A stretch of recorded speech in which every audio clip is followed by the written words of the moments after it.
ಆಚಾರ್ಯರು ಪರಶುರಾಮನನ್ನು ಕಂಡ ಬಗೆ. ಆದ್ದರಿಂದ ಹೆಡ್ಡಿಂಗಲ್ಲಿ ಎರಡೂ ಹಾಕಿದ್ದೇನೆ. ಹೆಚ್ಚಿನವರಿಗೆಲ್ಲ ಪರಶುರಾಮ ಅಂದರೆ ಪರಶು ಮಾತ್ರ ರಾಮ ಅಂತ ಅಲ್ಲ. ಮತ್ತು ಬಿಲ್ಲು ರಾಮ ಹೇಳಿದರೆ ಅದು ಕೋದಂಡ ರಾಮನಾಗಿ ದಾಶರಥ ರಾಮನಿಗೆ ಅನ್ವಯ ಆಗುತ್ತೆ. ಕೆಲವೊಮ್ಮೆ ಶ್ರೀರಾಮಚಂದ್ರನನ್ನು ಲಕ್ಷ್ಮಣನ ಅಣ್ಣನನ್ನು ಮಾತ್ರ ಗುರುತಿಸ್ತಾರೆ ಬಿಲ್ಲು ಹಿಡ್ಕೊಂಡ್ರೆ. ಅದಕ್ಕೆ ಹೆಚ್ಚಿನವರೆಲ್ಲ ಪರಶು ಮಾತ್ರ ಕೈಯಲ್ಲಿ ಕೊಡ್ತಾರೆ.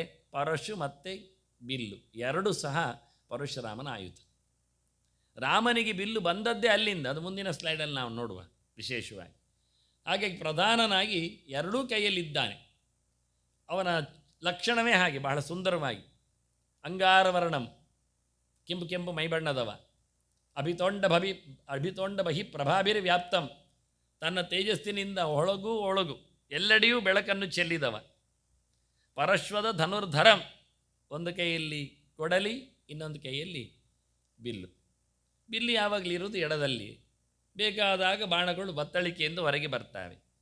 ಮತ್ತು ಅದು ಬಿಡುವಂಥದ್ದು, ಬಿಸಾಡುವಂಥದ್ದು. ಆಯುಧದ ಗಮ್ಮತ್ತಿಯನ್ನು ಕೇಳಿದರೆ ಅದರಲ್ಲಿ ಮುಕ್ತ ಅಂತ ಎರಡು ಲಕ್ಷಣ, ಮುಕ್ತ ಆಯುಧ ಅಮುಕ್ತ ಆಯುಧ ಅಂತ. ಮತ್ತು ಮುಕ್ತವೂ ಇರ್ತದೆ ಕೆಲವು. ಮುಕ್ತ ಆಯುಧ ಅಂದರೆ ಬಿಸಾಡಿ ಬಿಡುವುದು ಅಂತ. ಈ ಈಟಿ, ಬರ್ಜಿ, ಬಲ್ಲೆ ಇದೆಲ್ಲ ಬಿಸಾಡುವುದು. ಶಕ್ತಿ ಆಯುಧ ಎಲ್ಲ ಬಿಸಾಡುವಂಥದ್ದು, ನಿಜವಾಗಿ ಎಸೆಯುವುದು. ಎಷ್ಟು ಅವನಿಗೆ ಸಾಮರ್ಥ್ಯ ಉಂಟು ಅಷ್ಟು ದೂರಕ್ಕೆ ಅದು ಹೋಗ್ತದೆ, ಹಾಗೆ ಹೊಡಿತದೆ. ಇನ್ನು ಗದೆ, ಕತ್ತಿ ಎಲ್ಲ ಅದು ಬಿಸಾಡುವುದಲ್ಲ, ಕೈಯಲ್ಲಿ ಇಟ್ಕೊಂಡೇ ಹೊಡೆಯುವುದು. ಅಮುಕ್ತ ಅದು, ಮುಕ್ತ ಆಯುಧ ಅಲ್ಲ, ಅದು ಅಮುಕ್ತ, ಕೈಯಲ್ಲಿ ಇಟ್ಕೊಂಡೇ ಹೊಡಿಲಿಕ್ಕೆ. ಅದು ಬಿಸಾಡಿದರೆ ಎಡವಟ್ಟಾಗ್ತದೆ. ಯಾಕೆಂದರೆ ಎಲ್ಲಿ ಬೀಳ್ತದೆ ಅದನ್ನು ಎತ್ತಿಕೊಂಡು ಅವನಿವನಿಗೆ ಹೊಡೆದ್ರೆ ಮತ್ತೆ ಅದು ಕಷ್ಟವೇ ತಪ್ಪಿಸಿಕೊಂಡು. ಆದರೆ ಅದನ್ನು ಬಿಸಾಡಲಿಕ್ಕೆ ಹೋಗುವುದಿಲ್ಲ. ಬಿಸಾಡಬಾರ್ದು ಅಂತಲ್ಲ, ಬಿಸಾಡಿದರೆ ಎಡವಟ್ಟಾಗುತ್ತೆ. ಬಿಲ್ಲು ಏನು ಕತೆ ಕೇಳಿದರೆ, ಬಿಲ್ಲು ಬಾಣದಲ್ಲಿ ಬಿಲ್ಲು ಬಿಸಾಡಲಿಕ್ಕಿಲ್ಲ, ಬಾಣ ಬಿಸಾಡಲಿಕ್ಕುಂಟು. ಆದ್ದರಿಂದ ಇದೆರಡು. ಬಿಲ್ಲಿನಲ್ಲಿ ಹೊಡೆಯುವುದಿಲ್ಲ ಯಾರೂ ಅಲ್ಲ, ಹೊಡಿತಾರೆ ಕೆಲವೊಮ್ಮೆ. ಬಿಲ್ಲಿನಲ್ಲಿ ಹೊಡಿಲಿಕ್ಕೆ ಬರ್ತದೆ, ಹೊಡಿಲಿಕ್ಕಿದಲ್ಲ. ಬಾಣದಲ್ಲಿ ಚುಚ್ಚುವುದು ಕೈಯಲ್ಲಿಟ್ಕೊಂಡು, ಶಕ್ತಿ ಆಯುಧದಾಗ, ಅದು ಅಲ್ಲ. ಆದರೆ ಇರುವಂಥ ಕ್ರಮ ಅದು ಮುಕ್ತಾಮುಕ್ತದ ನೆಲೆಯಲ್ಲಿ ಕೂತಿದೆ. ಹಾಗೆ ಎರಡು ಪ್ರಕಾರ, ಹತ್ತಿರದಲ್ಲಿ ಹೊಡೆಯುವವರಿಗೆ ಪರಶು, ದೂರದಲ್ಲಿ ನಿಂತವರಿಗೆ ಬಿಲ್ಲು, ಬಾಣ ಪ್ರಯೋಗ. ಇದು ಎರಡನ್ನು ತೋರಿಸ್ತಾ ಇದ್ದಾನೆ. ಬಹಳ ವಿಶೇಷವಾದ ವ್ಯವಸ್ಥೆ ಇದು. ಎರಡು ಕರ್ಮಗಳನ್ನು ಒಟ್ಟಿಗೆ ಮಾಡತಕ್ಕಂಥ ಕ್ರಮ. ಹತ್ತಿರದ ಪಾಪಗಳು ದೂರ ಆಗಲಿಕ್ಕೆ ಕತ್ತರಿಸುವಂಥದ್ದು ಪರಶುವಿನ ಕತೆ, ದೂರದ ಪಾಪಗಳು ಹೋಗಲಿಕ್ಕೆ ಬಾಣದ ಕತೆ ಪ್ರಯೋಗ. ಹಾಗೆ ಇದು ಎರಡನ್ನು ಒಟ್ಟು ಮಾಡಿಕೊಳ್ಳುವ ಒಂದು ವ್ಯವಸ್ಥೆ ಮಾಡಲಿಕ್ಕೆ ಪರಶ್ವದ ಧನುರ್ಧರಂ ಅಂತ ಹೇಳಿ, ಏಕವೀರಂ ಧ್ಯಾಯೇತ್ ಅಜೇಶ ಪುರುಹೂತ ಮುಖೈ ಸ್ತುವದ್ಭಿ. ಇಲ್ಲಿ ಅಜ, ಈಶ, ಪುರುಹೂತ ಕ್ರಮಬದ್ಧವಾದ ಒಂದು ಸ್ಥಾನಮಾನ. ಅಜ ಅಂದರೆ ಚತುರ್ಮುಖ, ಈಶ ಅಂದರೆ ಶಿವ, ಪುರುಹೂತ ಅಂದರೆ ಇಂದ್ರ. ಅಂದರೆ ಈ ಮಾತುಗಳೆಲ್ಲ ಬಹಳ ಅದ್ಧೂರಿಯಾದ ಕೆಲವು ಲಕ್ಷಣಗಳನ್ನು ನಮಗೆ ಪರಿಚಯಿಸ್ತದೆ. ಸುಮ್ಮನೆ ಕೇಳಿಕೊಳ್ಳುವಂಥದ್ದಲ್ಲ ವಾಸ್ತವವಾಗಿದ್ದರೆ. ಇವರು ಮೂರು ಮಂದಿ ಅತ್ಯಂತ ಎತ್ತರದವರು ದೇವತಾ ಸ್ಥಾನಗಳಲ್ಲಿ. ದೇವರನ್ನು ಬಿಟ್ಟರೆ ದೇವರ ಸುತ್ತಿನ ಪರಿಚಾರಕರಾಗಿ, ಸೇವಕರಾಗಿ ಬರುವವರು ಮೊದಲಿಗೆ ಹೆಸರು ಪಡೆದವರು ಚತುರ್ಮುಖ ಬ್ರಹ್ಮದೇವ. ಅವನ ನಂತರದಲ್ಲಿ ಸ್ಥಾನಮಾನಗಳು, ದೇವರ ಪ್ರಸಾದಗಳ ವಿನಿಯೋಗ ಎಲ್ಲ ಇದ್ದರೆ ಅದು ಶಿವನಿಗೆ. ಅವನ ನಂತರದಲ್ಲಿ ಬರುವಂಥದ್ದು ಇಂದ್ರನಿಗೆ. ಹಾಗಾಗಿ ಕೆಲವೊಮ್ಮೆ ಶಿವನೇ ಇಂದ್ರನಿಗೆ ತಂದುಕೊಡುವುದು ಪ್ರಸಾದ. ಅವನದನ್ನು ಸರಿಯಾಗಿ ಉಪಯೋಗಿಸಿಕೊಂಡಿಲ್ಲ ಎನ್ನುವುದು ದೊಡ್ಡ ಮಾತು. ಐಶ್ವರ್ಯ ಭ್ರಷ್ಟನಾದ, ಅದು ದೊಡ್ಡ ಚರಿತೆಯಾಗಿ ಬಿಟ್ಟಿತು. ಮತ್ತೆ ಬ್ರಹ್ಮದೇವ ಶಿವನಿಗೆ ಕೊಡುವುದು, ಇದು ವ್ಯವಸ್ಥಿತವಾದ ವ್ಯವಸ್ಥೆ. ಬ್ರಹ್ಮದೇವನಿಗೆ ಭಗವಂತ ಕೊಡುವುದು. ಮಾತುಗಳು ಹೇಳುವಾಗಲೂ ರುದ್ರಂ ಸಮಾಶ್ರಿತಾ ದೇವಾ, ರುದ್ರೋ ಬ್ರಹ್ಮಾಣಮಾಶ್ರಿತ, ಬ್ರಹ್ಮ ಮಾಮಾಶ್ರಿತೋ ನಿತ್ಯ ಮಾಮ್ ಅಂತ ಕೃಷ್ಣ ಹೇಳೋದು. ನಾಹಂ ಕಂಚಿತ್ ಉಪಾಶ್ರಿತ, ನಾನು ಯಾರನ್ನು ಆಸರೆಯಾಗಿ ಪಡೆದಿಲ್ಲ, ನನ್ನನ್ನು ಬ್ರಹ್ಮದೇವ ಆಧರಿಸಿಕೊಂಡಿದ್ದಾನೆ, ಆಶ್ರಯಿಸಿದ್ದಾನೆ. ಬ್ರಹ್ಮನನ್ನು ಶಿವ ನೋಡಿ ಆಶ್ರಯ ಪಡೆದಿದ್ದಾನೆ, ಸೇವೆ ಮಾಡ್ತಾನೆ. ಶಿವನನ್ನು ದೇವತೆಗಳ ಪ್ರಧಾನನಾದವ ಇಂದ್ರ, ಇಂದ್ರಾದಿಗಳು ಅಂತ ಅರ್ಥ. ಇಂದ್ರಾದಿಗಳೆಲ್ಲ ಶಿವನ ಅಂಡರ್ ಬರ್ತಾರೆ ಅಂತ.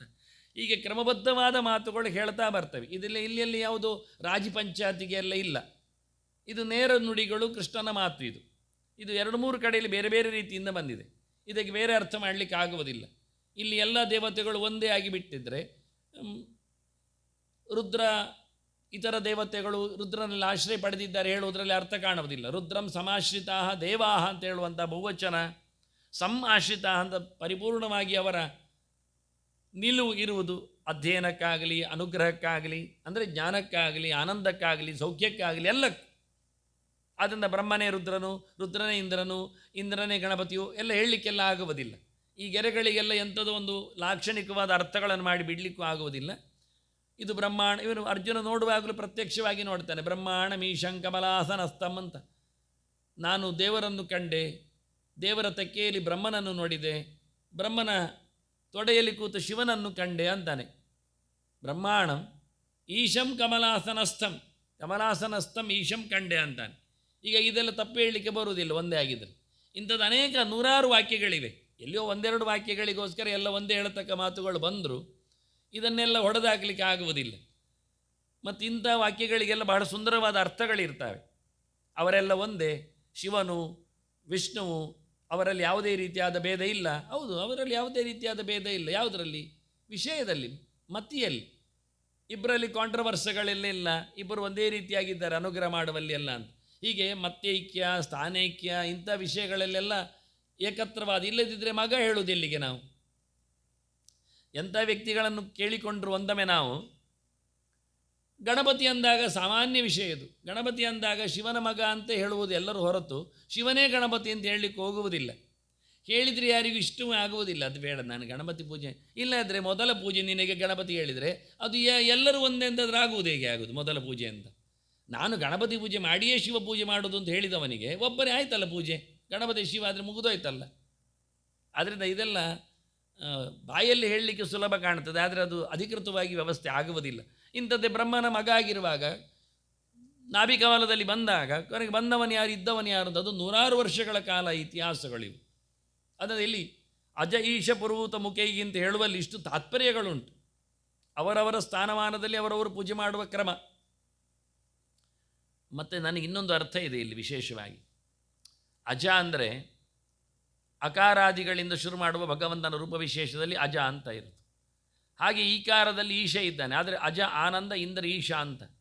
ಇಂಥ ಭಗವಂತನ ವಿಶೇಷವಾದ ಶಾಸ್ತ್ರಹೂತ, ಪುರುಹೂತ ಅಂದರೆ ದೊಡ್ಡ ದೊಡ್ಡ ಗ್ರಂಥಗಳಲ್ಲಿ ಹೇಳಲ್ಪಟ್ಟ ಭಗವಂತನ ರೂಪ ವಿಶೇಷಗಳಿಂದ